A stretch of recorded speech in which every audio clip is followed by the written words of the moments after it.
ओडिशा रे हला लागू केबेठारु हेब लागू केउ तारिखरु आसी जेछि बहुत बड़ खुशी खबर 1 ईयर बीएड प्रथमे कोन होतला जो माने +3 पढुतले जो पिला माने से मानकर पई 2 ईयर बीएड थिला এবং जो मानकर +2 सारी देले से पिला मानक पई 4 ईयर बीएड मते करतले किंतु एबे 1 ईयर बीएड এবং 1 ईयर एमएड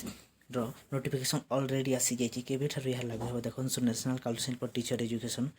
आमे आसी जेछि ऑफिशियल वेबसाइट को एबे एतरे गोटे नोटिस आसी जेछि 1 ईयर बीएड एवं 1 ईयर एमएड पिला मानक पई देखन तो जो माने 1 ईयर बीएड एवं 1 वर्ष मध्ये 1 ईयर बीएड करबा को चाहछन्ती से मानक पई आसी जेछि बहुत बड़ खुशी खबर देखन तो कोन रहि छि ऑफिशियल ऑफ स्टेट कोन से नोआ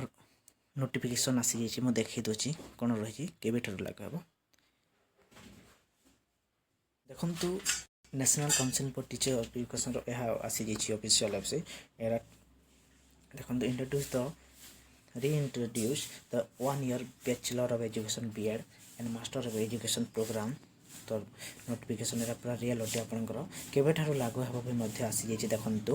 आपण मानक पय बहुत बड़ या गुटे अपॉर्चुनिटी एवं सुविधा आपण मानक जीवन रे आसी जेछि खुशी लहरी देखंतु आपण मानकर बिगिनिंग विथ 2026-27 तारिख रो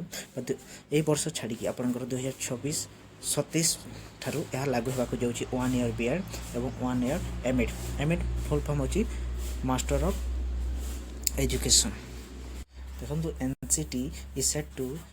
into the 1 year bachelor of education B.ed and M.ed master of education program beginning with the 2026 to 2027 2026-27 रु या लागू होबाक जाउछि एवं जे माने 1 ईयर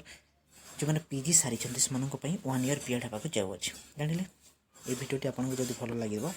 लाइक एवं सब्सक्राइब करी आम चैनल को एवं ओडिसा रे मध्ये यह लागू होबाक जाउछि पूरा समस्त भारत वर्ष रे तने खुशी खबर आसी छि ए वीडियो को बहुत मात्रा शेयर करंतु एवं 1 ईयर बीएड 2026-27 रु लागू होबाक जाउ अछि धन्यवाद।